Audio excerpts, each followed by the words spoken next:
ajma'in, amma ba'du. Hadirin dan hadirat yang semoga kita semuanya senantiasa dirahmati dan diberkahi oleh Allah Subhanahu wa taala, melanjutkan kajian hadis Al-Arba'in An-Nawawiyah sampai kita pada Al-Hadithul Khamis wal Ashrun, hadis yang ke-25. An Abi Dzarrin radhiyallahu anhu aidan. Hadis ini seperti hadis yang sebelumnya, sama-sama diriwayatkan oleh sahabat Abu Dzar radhiyallahu anhu. Anna nasan min ashabi Rasulillah sallallahu alaihi wasallam qalu lin nabi sallallahu alaihi wasallam. Bahwasanya beberapa orang dari sahabat Rasulullah sallallahu alaihi wasallam, mereka berkata kepada Kanjeng Nabi Muhammad sallallahu alaihi wasallam, "Ya Rasulullah, zahaba ahlud dusur bil ujur." Wahai Rasulullah, orang-orang yang memiliki harta itu mereka berhasil mendapatkan pahala yang sangat banyak. Yusalluna kama nusalli. Mereka sholatnya sama seperti sholat kita. Orang miskin sholat wajibnya 5 waktu. Orang kaya sholat wajibnya juga 5 waktu, sama.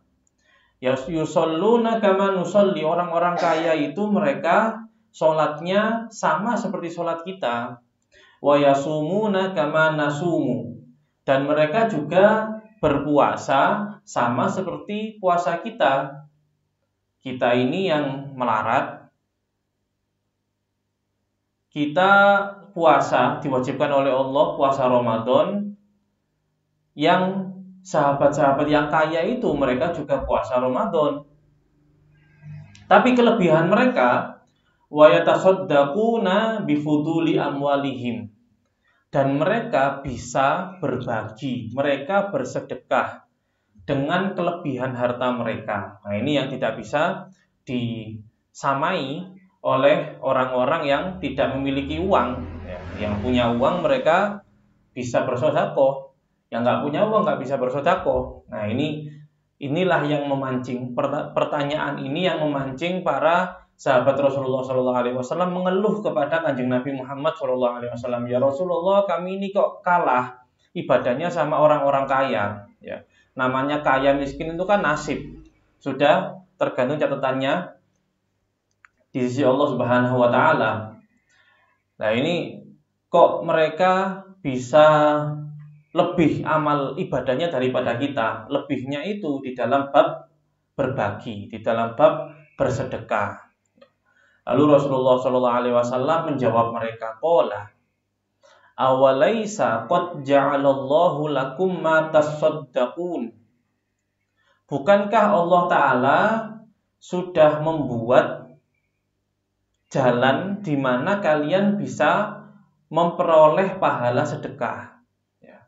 Ada jalan-jalan, ada amalan-amalan yang apabila dilakukan oleh orang-orang yang tidak memiliki uang, tidak memiliki harta lebih, maka pahalanya sama seperti mereka bersedekah. Apa saja itu? Inna bikulli tasbihatin shadaqah.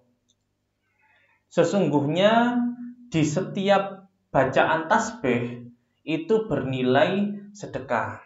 Jadi kita membaca subhanallah, subhanallah, nah itu bernilai sedekah. Wa kulli takbiratin shadaqah. Dan setiap kita membaca takbir itu juga bernilai sedekah. Allahu Akbar, Allahu Akbar, Allahu Akbar, itu bernilai sedekah. Wa kulli tahmidatin shadaqah. Dan setiap bacaan alhamdulillah itu juga merupakan sedekah. Wa kulli tahlilatin shadaqah. Dan setiap bacaan la ilaha illallah, tahlil, itu juga bernilai sedekah. Wa amrun bil ma'rufi shadaqah. Dan memerintahkan atau mengajak orang lain untuk berbuat baik itu juga bernilai sedekah. Wa nahyun an mungkarin shadaqah. Dan melarang dari perbuatan buruk itu juga sedekah. Wa fi bud'i ahadikum shadaqah. Dan di dalam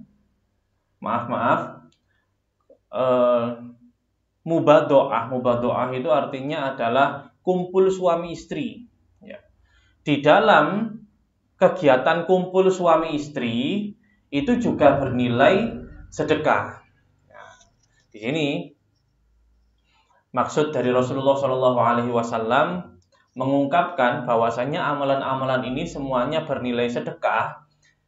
Dari segi mana? Kan beda. Sedekah itu kita memberikan kepada orang lain.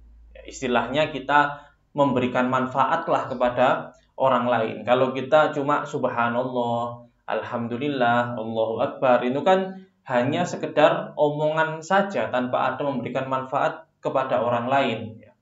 Kok bisa disamakan oleh Rasulullah SAW? Jadi seperti ini. Yang pertama, jadi ada amalan-amalan ibadah yang bernilai dengan suatu nilai tertentu apabila dilakukan oleh orang-orang tertentu. Di antaranya adalah orang-orang yang melarat, orang-orang yang fakir, miskin, tidak bisa mereka untuk bersedekah. Nah, mereka mengamalkan amalan-amalan ini. Dan nilai sedekah tersebut tidak bisa diperoleh oleh orang-orang yang memiliki harta. Orang-orang yang memiliki harta, kalau mereka membaca subhanallah, ya tidak bernilai sedekah. Hanya bernilai zikir. Ya. Orang-orang yang kaya, mereka mengucapkan la ilaha illallah, tidak bernilai sedekah, tapi bernilai zikir. Ya, seperti itu. Jadi ini adalah khusus nilai sedekah ini bagi orang-orang yang fakir miskin, melarat, nggak punya uang, pengen bersedekah tapi nggak bisa. Nah, ini bisa mengamalkan amalan-amalan ini, baca subhanallah, baca Allahu Akbar, baca alhamdulillah, baca la ilaha illallah, ngajak kepada kebaikan, melarang dari keburukan. Ya. Dan di dalam kumpul suami istri itu juga bernilai sedekah. Nanti yang kumpul ini saya terangkan lebih lagi. Ya. Itu dulu. Itu yang pertama. Tidak sama amalan ini kalau yang melakukan itu orang miskin dengan orang yang kaya. Orang miskin itu bernilai sedekah, orang kaya itu ya bernilai zikir. Seperti itu saja. Kemudian bernilai sedekah itu dari sisi mana? Jadi sama-sama orang yang bersedekah itu mereka mendapatkan ridho Allah. Orang melarat yang dia itu alhamdulillah, subhanallah, itu juga mendapatkan ridho Allah Ta'ala. Mendapatkan ridho Allah Ta'ala. Seseorang dalam keadaan yang sulit, kemudian dia masih jadi pengagum Allah Subhanahu wa Ta'ala, itu merupakan salah satu kedudukan yang tinggi di sisi Allah Ta'ala. Ya, contohnya gini, ada orang dia jualan bertikar, kemudian satu hari itu mungkin cuma dapat untung 5.000, 10.000, tapi dia syukur. Ya, itu kalau bisa diungkapkan sebagai ungkapan manusia, ya. Kalau misalnya Allah itu diungkapkan dengan ungkapan manusia, Allah itu heran. Ya, Allah itu heran. Lawang orang kerja cuma gitu aja, sehari itu cuma mendapatkan 5.000 atau 10.000, kemudian dia itu bersyukur, kan sesuatu yang mengherankan. Kalau dibandingkan sama orang-orang kaya yang setiap hari itu omsetnya ratusan juta, tapi mereka masih ngejar-ngejar dunia terus. Jadi nilainya si orang yang fakir miskin, melarat, nggak punya uang, kemudian dia bersyukur dengan keadaan yang sesederhana itu nilainya sangat tinggi sekali derajatnya di sisi Allah Subhanahu wa Ta'ala dibandingkan dengan orang kaya yang bersyukur. Ya, orang kaya dapat banyak bersyukur, ya wajar. Lah orang miskin dapat sedikit kok dia itu bersyukur. Nah, ini hebat. Ya, luar biasa. Seperti itu. Sama-sama mendapatkan ridho Allah Subhanahu wa taala, ya. Di dalam wa fi bud'i ahadikum shadaqah. Ini kata para ulama, tidak sekedar kumpul-kumpul suami istri itu saja yang bernilai sedekah secara mutlak, tidak. Tetapi gini, jikalau suami istri kemudian mereka itu kumpul suami istri dengan niatan punya keturunan. Keturunan ini yang melanjutkan tauhid, yang melanjutkan jadi orang Islam, ya. Generasi Islam itu akan selalu akan selalu makmur. Jikalau orang-orang Islam ini mereka kasarannya berkembang biak, ya. Kalau orang Islam mereka pikirannya itu cuma ibadah saja, ya, tanpa ada keinginan untuk memperoleh keturunan. Nah, itu Islam lama-lama akan semakin sedikit orangnya. Kalau sudah sangat sedikit orangnya, maka menjadi minoritas. Sesuatu yang minoritas itu akan gampang tertindas. Kalau gampang tertindas, itu nanti lama-lama tidak akan kerasan mereka dengan Islam mereka. Nah, kita di Indonesia ini kan karena kita minoritas, karena kita mayoritas, ya. Karena kita mayoritas sehingga kita ini diperhitungkan. Sampai apa-apa itu kan geger, ya. Mau puasa, ya, sidang isbat geger. Ya kan rame kan di mana-mana kan. Stasiun-stasiun TV itu menyiarkan isbat semua, ya, geger. Mau habis puasanya geger, ya. Mau nanti pokoknya tema-tema Islam, ya, tema-tema Islam itu bisa menjadi tema-tema utama di negara kita gara-gara apa, ya, gara-gara kita mayoritas.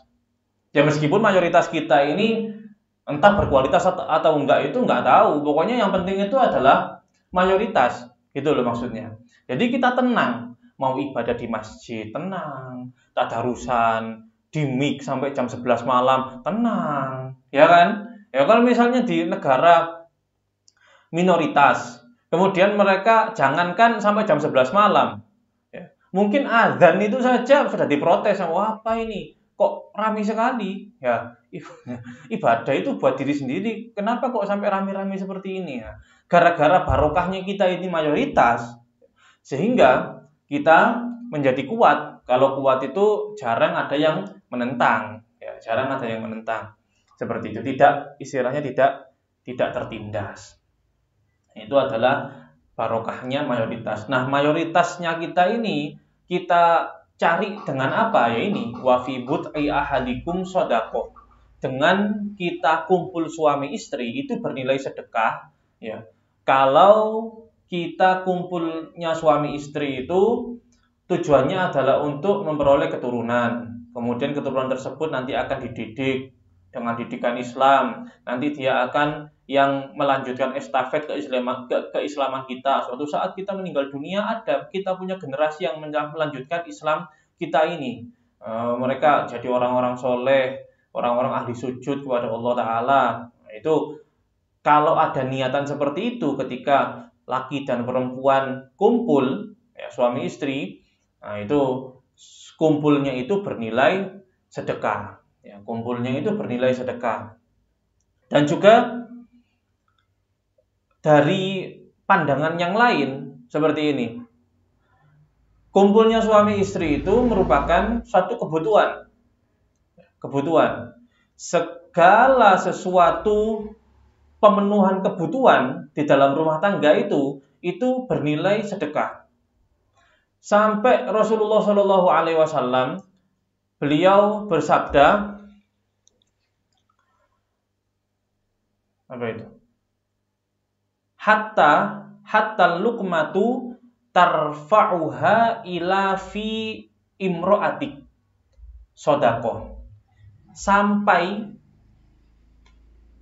suapan makanan yang engkau suapkan kepada mulutnya istrimu itu bernilai sedekah.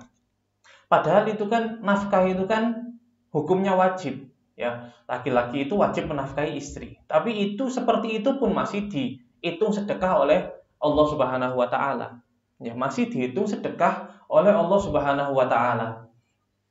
Ya. Begitu juga ini, ya. Ada hasrat manusia itu, kebutuhan manusia itu antara perut dan farji. Ya, perut dan kemaluan. Perut itu yaitu tadi nafkah setiap harinya. Farji yaitu tadi kebutuhan kumpul suami istri, dan itu juga bernilai sodako, ya, dari segi pemenuhan nafkah. Seperti itu. Wa fi bud'i ahadikum sodako. Dan kebanyakan orang nggak punya uang, ya, itu memang mainannya ya itu kumpul suami istri. Ya, nggak bisa kan mereka main mobil Ferrari itu kan nggak punya kan. Mau modif sepeda motor ya nggak punya uang, ya, punyanya sepeda motor itu. Kalau punya mobil ya cuma punya mobil itu, nggak ada mainan lainnya, ya, sehingga mainannya ya hubungan suami istri itu. Makanya terkadang kita menemui orang semakin miskin dia semakin banyak anaknya. Kadang seperti itu. Semakin miskin dia semakin banyak anaknya. Di Yaman itu, ya, di Yaman itu orang ngemis-ngemis itu banyak anaknya, padahal nggak punya rumah dia. Ya, padahal nggak punya rumah. Rumahnya itu di pinggiran pantai, apa namanya, ranting-ranting pohon itu, dahan-dahan pohon itu ditancapkan, terus tutupi sarung seperti itu rumahnya seperti itu. Ya, rumahnya seperti itu, tutupan sarung. Ya, kenapa? Gimana kalau hujan? Oh, di sana jarang hujan. Ya, jadi tempat untuk berlindungnya itu cuma gitu. Di mana mereka mandi? Ke masjid. Mereka mandi ke masjid. Nah, jadi kalau biasanya mandinya itu 1 minggu sekali, pas Jumat. Ya, mandinya itu satu minggu sekali pas Jumat. Tidurnya di pasir. Ya, tidurnya di pasir, nggak punya alas, nggak punya kasur, nggak punya apa. Rumah saja nggak punya, apalagi kasur. Ya, nggak punya apa-apa, tidurnya di pasir. Kemudian mereka kalau mau buang air itu ke masjid. Ya, nunggu masjid buka. Nah, kalau di sana itu masjidnya kan tidak jadi satu sama kamar mandinya. Jadi kamar mandi itu terpisah sama masjidnya. Seperti itu. Jadi mereka meskipun kotor semua bisa masuk ke kamar mandi. Ya, kalau di sini kan kamar mandi sama masjid jadi satu. Nah, itu kalau orang kotor, sangat kotor sekali masuk masjid, mau ke wah di delono wong. Ya. Ya, di sana nggak seperti itu. Ya memang begitu. Ya, jangankan itu orang-orang miskin yang nggak punya rumah seperti itu, yang sudah punya tempat tinggal berupa kamar, ya, kamar di sana itu banyak rumah susun, ya, rumah susun itu dikoskan. Kos rumah susun itu biasanya ada kriterianya, ada yang kos sekaligus airnya, ada yang kos hanya kamar saja. Nanti airnya terserah kamu, mau kamu beli sendiri atau seperti apa, itu terserah kamu. Itu juga ada yang nyewa seperti itu, nanti kalau mau buang air, mau apa, itu ke masjid, ya, ke masjid. Nah, kalau Jumat itu masjid kan dibuka kan lebih awal karena mau sholat Jumat kan dibuka lebih awal. Jadi orang-orang miskin itu banyak, sering kita nemui mereka yang laki-laki itu kalau Jumat mereka bawa pakaian mereka cuma satu itu toh. Jangan kalau ke sana kemudian jangan lama-lama, seminggu saja. Jangan perhatikan pakaiannya satu orang, yaitu dipakai pagi sampai malam, besok pakai itu lagi, nanti selusa pakai itu lagi, pakai itu terus sampai setahun. Nanti gantinya ketika Idul Fitri ganti, sampai setahun lagi Idul Fitri ganti, setahun lagi, seperti itu. Dicuci pas mau sholat Jumat dicuci, terus dia sambil berjemur itu dijemur juga pakaiannya, seperti itu. Ya, itu cuci kering pakai yang ekstrim. Cuma satu itu toh sampai. Nah, tapi anaknya anaknya banyak, ya. Ya sudah aturannya Gusti Allah ya, sudah aturannya Gusti Allah tapi mereka bisa saja makan, ya, bisa makan. Dari mana mereka makannya? Ya bisa dikasih orang. Ya. Orang-orang sana itu orang kaya-kaya itu, kalau miskinnya sangat miskin, kalau kaya itu ya kaya. Orang-orang sana kalau pas selamatan itu mereka akan makan talaman. Nah, kebanyakan yang dimakan itu hanya lauknya saja. Nasinya itu hanya dimakan cuma sedikit gitu, kemudian yang lainnya, nah itu tidak mungkin kayak kita kemudian dipilah-pilah, diinget lagi, itu enggak ada di sana. Ya kemudian sudah habis dieker-eker sama orang itu tadi, dimasukkan ke kresek, dikirimkan ke tempat-tempat mereka. Sisanya orangnya dikirimkan ke tempat-tempat mereka, ke tempat-tempatnya orang-orang yang miskin itu. Jadi tetap bisa makan, tetap bisa makan. Seperti itu. Oh, di sana kalau kalau ngemis itu ekstrim. Bukan ngemis kan biasanya di sini kan paling pol dengan ke tempat-tempatnya ziarah-ziarah itu mungkin geruduk gitu. Pak kasihan apa gitu. Pokoknya mereka kan nyamperin di sana gak terima cuma nyamperin.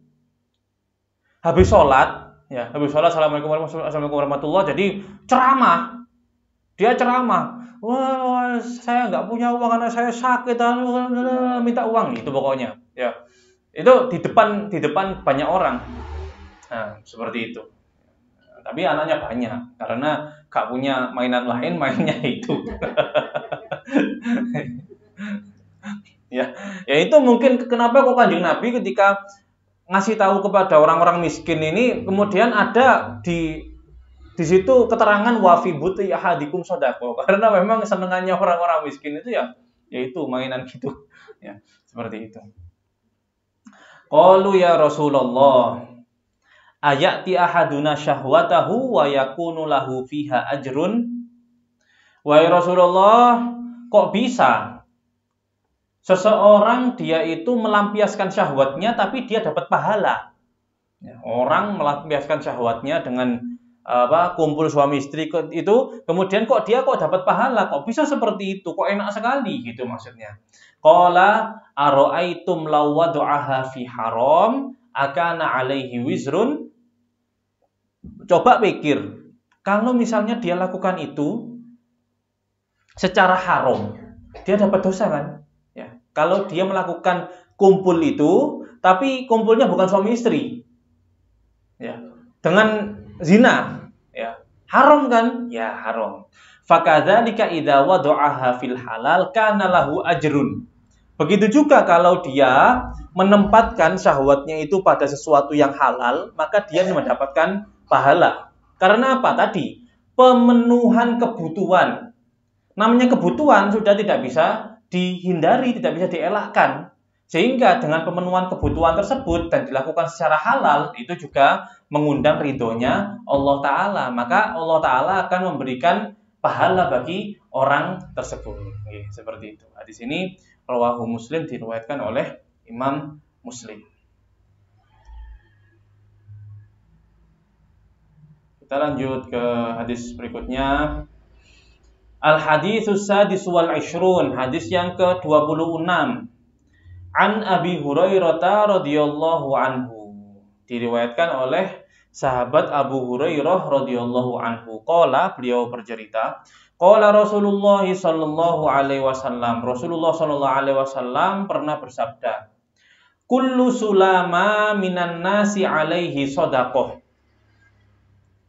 Setiap sendi di dalam tubuh kita itu wajib disedekahi.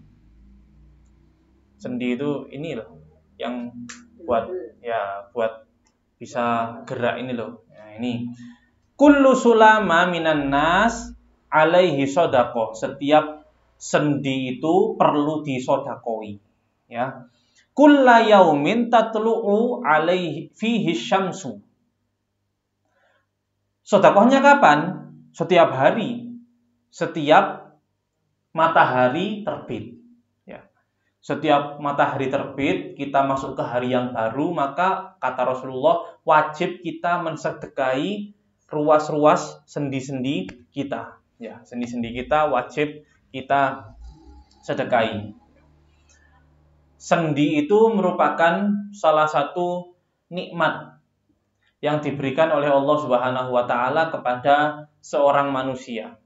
Tanpa sendi itu berfungsi dengan baik, maka seseorang itu tidak bisa untuk beraktivitas dengan lancar. Ya, kita ngomong ini saja kan butuh ini, ya butuh. Ini kan juga termasuk sendi. Kita bisa coba gak bisa gerak gininya. Siapa yang tahu ngomong apa ini? Ya, siapa yang tahu ya. Seperti itu. Ya. Jadi sendi ini merupakan salah satu nikmat Allah Subhanahu wa taala yang mungkin banyak orang lalai darinya, tapi memiliki guna manfaat yang sangat-sangat besar bagi kehidupan manusia. Ya. Itu sendinya, belum tulangnya. Ya. Tulang kita ini bagaimana Allah Subhanahu wa taala mengatur tulang-tulang tersebut dengan berbeda-beda. Ada tulang yang bentuknya kecil-kecil, ada tulang yang bentuknya besar-besar, dan tulang itu sudah diatur oleh Allah Ta'ala, tumbuhnya itu hanya tumbuh semacam itu saja, mulai kecil sampai besar itu tumbuhnya hanya semacam itu saja. Kalau tulang betis misalnya memanjang, ya gak sampai ngepang. Ya, kalau sudah ngepang itu namanya tumor tulang itu, ya tumor tulang itu. Kalau tulangnya ngepang itu tumor tulang. Coba bayangkan dengan tulang kemudian dia itu merobek daging, begitu sakitnya. Ya, kalau tulang itu sampai ngepang kemudian merobek daging itu betapa sakitnya. Ya, tapi kita alhamdulillah diberi sehat sama Allah Ta'ala. Ya, kita diberi sehat sama Allah Ta'ala. Tulang kita normal, sendi-sendi kita itu normal. Ya, itu mengundang satu perasaan bahwasanya kita wajib bersyukur kepada Allah Ta'ala atas kenikmatan-kenikmatan yang seperti itu. Kenikmatannya itu dengan cara apa? Dengan cara sedekah, kata Rasulullah Shallallahu Alaihi Wasallam. Sedekah yang bentuknya seperti apa? Sedekah yang bentuknya seperti apa? Ta'dilu bainal itsnaini sedekah. Kamu mendamaikan dua orang yang berseteru, itu sedekah. Jadi sedekahnya bukan harus pakai uang, bukan pakai barang, bukan. Ta'dilu bainal itsnaini sedekah. Engkau mendamaikan dua orang yang sedang berseteru, itu juga merupakan sedekah. Wa tu'inur rajul fi dabbatihi fatahmiluhu 'alaiha. Dan kamu membantu seseorang untuk bisa naik ke tunggangannya. Untuk bisa naik ke tunggangannya. Dulu itu kan nunggangnya apa? Kuda, onta, itu kan tinggi. Ya, sekiranya kita ada orang pendek, kemudian ada kuda atau onta yang tinggi, dan kita membantu dia untuk naik ke tunggangannya, itu juga bernilai sedekah. Ya, dan sedekahnya itu sama. Ta'dilu bainal itsnaini pakai apa? Pakai fisik. Ya, kita mendamaikan orang itu biasanya pakai apa? Pakai omongan. Ya, omongan.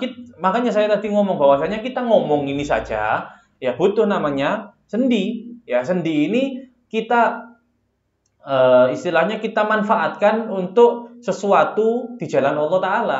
Contohnya adalah untuk mendamaikan antara dua orang yang berseteru. Begitu juga ngajak orang kepada kebaikan, itu juga pakai mulut, ya pakai sendi yang di mulut ini. Ya, melarang orang untuk berbuat kejelekan, itu juga merupakan sedekah. Sedekahnya tulang-tulang kita, sendi-sendi kita. Au tarfa'u lahu 'alaiha mata'ahu shadaqah. Atau kamu mengangkatkan barangnya orang tersebut ke atas tunggangannya, itu juga bernilai sedekah. Ya, ngangkat orangnya sedekah, ngangkat barangnya itu juga sedekah. Nah, ini biasanya yang biasa ke pasar-pasar itu, ya, ada orang bawa barang banyak, kemudian dia sudah siap jalan, tapi loh itu tinggal satu, mau turun sudah nanggung, mau gayuk gak bisa. Nah itu kita ambilkan gini tok ini sodako. Nah, sudah bernilai sodako. Wal kalimatu thayyibatu sodako. Dan kita ngomong yang enak sama orang itu juga bernilai sedekah. Ya. Bisa diartikan ngomong yang enak sama orang, ya. Ngomong yang bagus, ngomong yang enak sama orang itu juga bernilai sedekah.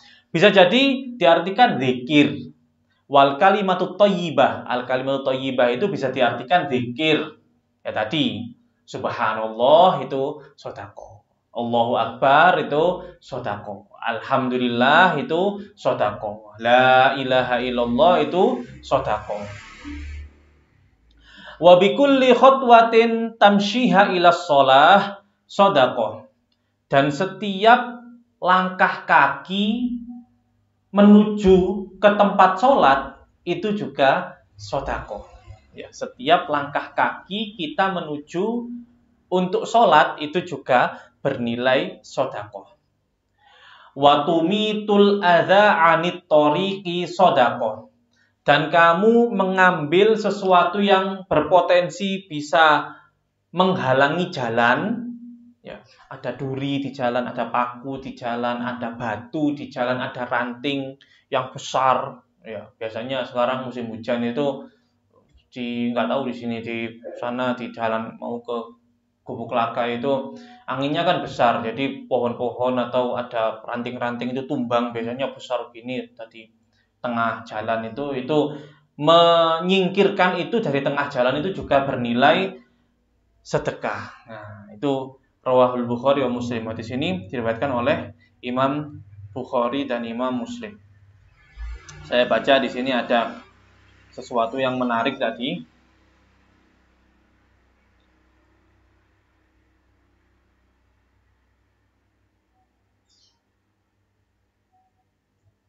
Summa syartu thawab ala hadhil a'mal khulusun niyyah fiha.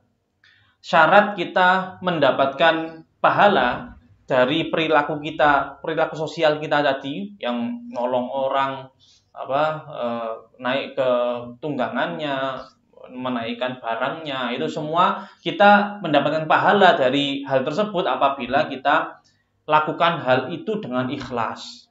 Nah, kalau misalnya, wah saya bantu, nanti biar dikasih apa, nah itu beda lagi, beda lagi, hitungannya sudah beda lagi. Ya. Ikhlas itu mulai kapan ya? Ikhlas itu ya mulai awal kamu gerak masih mau untuk bantu dia, itu ikhlasnya itu dari situ. Jangan nanti saya bantu biar saya nanti dikasih apa gitu.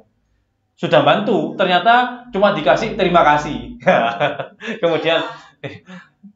Kemudian dia ngomong, wis gak apa-apa wis, saya ikhlas. Oh, ikhlasnya bukan sekarang, ikhlasnya itu tadi seharusnya ya. Ikhlasnya itu bukan pas kamu gak dikasih kemudian ikhlas, itu mau diikhlaskan apanya? Apanya yang mau diikhlaskan ya tadi.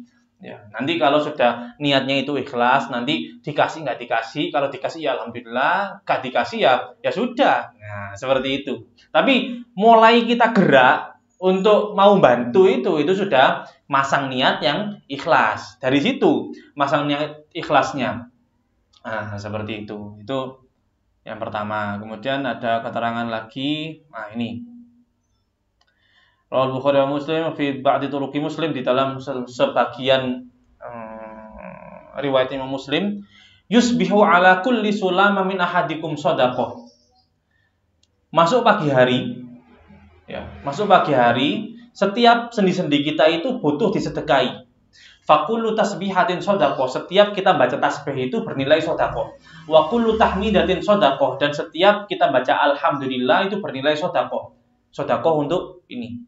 sendi-sendi kita. Wa kullu tahlilatin shadaqah, setiap kita baca la ilaha illallah itu juga bernilai sedekah. Wa kullu takbiratin shadaqah, setiap kita baca Allahu Akbar itu bernilai sedekah. Wa amrun bil ma'ruf shadaqah, dan kita ngajak kepada kebaikan bernilai sedekah. Wa nahyun 'anil munkar shadaqah, dan kita melarang dari keburukan itu juga bernilai sedekah. Wa yujzi'u min dzalika rak'atani yarka'uhuma minad duha. Dan cukup untuk mensedekahi semua sendi-sendi kita ini 2 rakaat sholat duha. Ya, cukup untuk mensedekahi seluruh sendi-sendi kita di sekujur tubuh kita ini itu 2 rakaat sholat duha. Ya. Orang kalau melaksanakan itu berarti dia itu mensyukuri kesehatan tubuhnya. Ya. Kalau kesehatan tubuhnya itu disyukuri, maka dia akan mendapatkan langgeng sehat, ya. Sehatnya itu akan didawamkan, dilanggengkan oleh Allah Subhanahu wa taala. Ini saya jadi ingat ada, sekarang beliau sudah meninggal dunia, tapi di Bunut Wetan itu ada namanya Mbah Lan. Ya, namanya itu Mbah Lan. Mbah Lan itu beliau meninggal dunia umur 120 sekian tahun gitu. Umurnya meninggal dunia. Sehat tapi sehat. Iya. Sehat orangnya.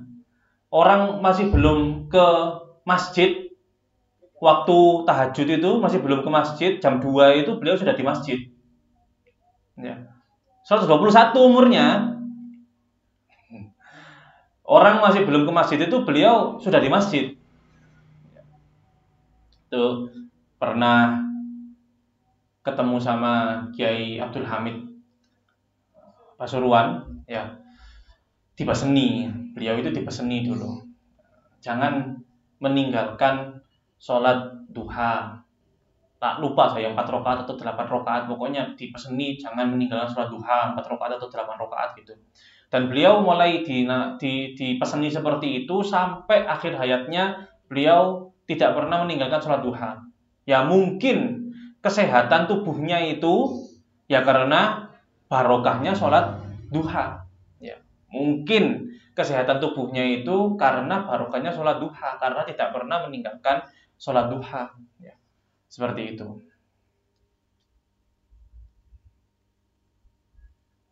Masih sehat, melihat juga tidak yang gak jelas gitu, nggak ngomong juga masih bagus, ya, jalan juga normal, ya, bungkuk itu normal, ya, bungkuk itu normal, tapi tetap jalan dari rumahnya ke masjid itu tetap jalan, ya, sampai umur 121, meninggal dunia 2 tahun atau 3 tahun yang lalu. Seperti itu. Lanjut, al-haditsus sabi' wal 'ishrun, hadis ke-27. Anin Nawas bin Sam'an radhiyallahu anhu. Dari Nawas bin Sam'an radhiyallahu anhu anin Nabi sallallahu alaihi wasallam qala. Dari Nabi Muhammad sallallahu alaihi wasallam beliau bersabda, al-birru husnul khuluq. Ya. Kalau kamu pengen tahu kebaikan itu apa? Kebaikan itu adalah perilaku yang baik, ya. Al-birru husnul khuluq. Ya. Setengah dari kebaikan itu adalah perilaku yang baik. Seseorang itu dengan perilaku yang baik, dengan akhlak yang baik bisa mengungguli orang yang banyak sholatnya dan banyak puasanya. Lebih unggul dia di hadapan Allah Subhanahu wa taala dengan perilaku yang baik. Makanya Rasulullah SAW di sini menyatakan al-birru husnul khuluq. Sebagian dari kebaikan itu letaknya adalah di dalam perilaku yang baik. Ya. Orang itu sholat tidak pernah telat jamaahnya, orang itu puasanya setiap hari dia lakukan, sholat tahajud gak pernah tidak dia lakukan, ya. Tapi kalau perilakunya sama orang tidak baik, maka tidak dianggap baik, ya. Tidak dianggap baik. Di hadapan manusia juga di hadapan Allah Ta'ala sama, ya. Di hadapan manusia tidak baik, di hadapan Allah Ta'ala juga tidak baik. Karena apa? Al-birru husnul khuluq. Wal itsmu mahaka fi nafsik, dan dosa itu adalah mahaka fi nafsik, sesuatu yang mengganggu di dalam lubuk hatimu, di dalam sanubarimu itu. Kalau kamu melakukan hal tersebut maka kamu merasa nggak enak. Ya. Melakukan hal itu kamu akan merasa tidak enak, tidak nyaman. Melakukan hal itu, entah ketika melakukannya atau setelah melakukannya, dia akan merasa ada penyesalan di dalam hatinya karena dia telah melakukan suatu dosa. Seperti itu. Kita lihat anaknya Nabi Adam itu, Qabil sama Habil, ketika mereka habis bentrok, kemudian yang Qabil membunuh saudaranya, akhirnya setelah membunuh nyesal. Setelah membunuhnya itu menyesal, gak terus merasa bangga gitu, enggak, tapi setelah membunuh itu akan timbul penyesalan. Di dalam peperangan, di dalam peperangan membela agama pun itu kadang para pejuang itu mereka juga merasa istilahnya trauma karena habis membunuh orang. Padahal mereka tidak berdosa. Tapi perilaku itu adalah perilaku kalau dilakukan tidak pada tempatnya menjadikan dosa. Dosa itu apa? Sesuatu yang tidak nyaman di dalam hatimu, tidak akan nyaman. Karena apa? Balil insanu ala nafsihi basiro. Setiap manusia itu mereka punya sanubari, punya nurani. Yang mana nurani ini hubungannya adalah dengan ruh. Katanya Kiai Jamaluddin itu gini, di dalam jantung kita, di dalam kolbu, itu ada hati. Katanya di dalam jantung kita itu ada kolbun, ada ruhun, ada sirun. Ada kolbun, ada ruhun, ada sirun, ada hati yang kita pakai merasa, itu ada ruh kita di dalamnya, ada sirun, itu sanubari, adalah lubuk hati yang paling dalam. Nah, itu memiliki hubungan secara langsung dengan Allah Ta'ala. Kalau misalnya rasa daripada hatinya itu hidup, jadinya apa? Jadinya dia kalau misalnya belum sholat merasa gak nyaman, belum sholat merasa gak nyaman, padahal sakit terus gak puasa, tapi tetap di dalam hatinya itu merasa gak nyaman. Nah, itu karena apa? Karena hatinya hidup, gitu loh maksudnya. Karena hatinya hidup. Semati-matinya hati, tapi dia masih bisa merasakan, oh ini salah. Ini salah. Rasulullah mengatakan wal itsmu mahaka fi nafsik, di dalam hatimu itu kalau gak nyaman, maka apa yang kamu lakukan itu bisa jadi merupakan perbuatan dosa atau mendekati dosa. Karena apa? Yang halal itu bayin, al halalu bayinun, yang halal itu jelas, yang haram itu jelas. Nah, tengah-tengahnya ini adalah perkara-perkara yang syubhat. Yang syubhat ini kita kan gak nyaman senyaman kita ketika melakukan perkara yang halal. Sehingga bisa jadi ketika kita melakukan sesuatu yang syubhat, maka di dalam hati kita ini masih bergejolak. Ini salah apa enggak ya? Ini salah apa enggak ya? Seperti itu. Tetap ada gejolak. Jadi dosa atau mendekati dosa itu pasti akan kerasa di dalam hati. Ini adalah ciri pertama dosa. Ciri pertama dosa. Ciri kedua dosa adalah wakarih ta'ayyat toli'a alaihin nas. Dan kamu gak mau sampai perbuatan itu diketahui sama manusia. Kalau dua hal ini ada, maka jelas itu adalah perbuatan dosa. Satu, gak nyaman di dalam hati. Yang kedua, gak mau orang tahu. Tidak mau orang tahu. Kalau dua ciri ini ada di dalam suatu perbuatan, maka pasti itu adalah perbuatan dosa. Kalau salah satunya yang ada, yang satunya nggak ada, yaitu nanti ditimbang. Itu masuknya syubhat, sudah haram atau mendekati haram. Pokoknya dua ciri ini adalah merupakan ciri perbuatan dosa. Kalau misalnya cuma ada satu ciri saja, bisa jadi itu tidak dosa tapi mendekati perbuatan dosa. Seperti itu. Rawahu Muslim.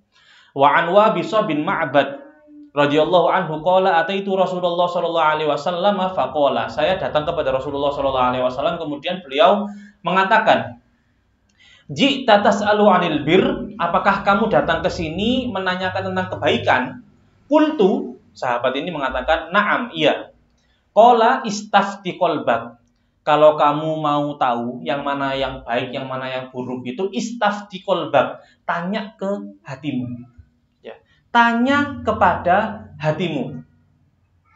Apakah itu baik atau buruk? Al-birru matma'annat ilaihin nafsu watma'anna ilaihil qalbu. Ya. Kebaikan itu cirinya adalah yang jiwa kamu tenang ketika melakukannya dan hati kamu juga tenang ketika melakukannya. Maka pasti itu merupakan perbuatan baik. Ya. Kamu tenang, santai di dalam melakukannya. Ya. Orang kerja itu ya, orang kerja, sama-sama kerja. Kerjaannya sudah selesai. Kemudian ya dia nyantai saja. Kerjaannya sudah, yang wajib itu sudah selesai. Kemudian dia nyantai. Kelihatan sama bosnya, tenang. Ya, karena apa? Kerjaan saya sudah selesai. Ya. Tapi kalau kerjaannya masih belum selesai, kemudian dia nyantai-nyantai apa? Kelihatan bosnya apa? Dadapan. Karena apa? Ya ini, berarti itu perbuatan dosa. Apa itu? Khianat. Tidak amanat. Suruh kerja kok kemudian dia santai-santai. Perbuatan dosa itu. Apa itu? Gak tenang jiwanya. Tidak tenang hatinya. Maka itu bukan perbuatan baik. Seperti itu. Wal ithmu ma haka fin nafs. Dan dosa itu adalah yang tidak nyaman di dalam jiwa, dalam hati. Wa taraddada fis sadr. Dan taraddada itu artinya adalah bingung. Ya, bingung, kelimpungan di dalam hati ini, resah, tidak nyaman. Ya. Wa in aftakan nas wa aftau.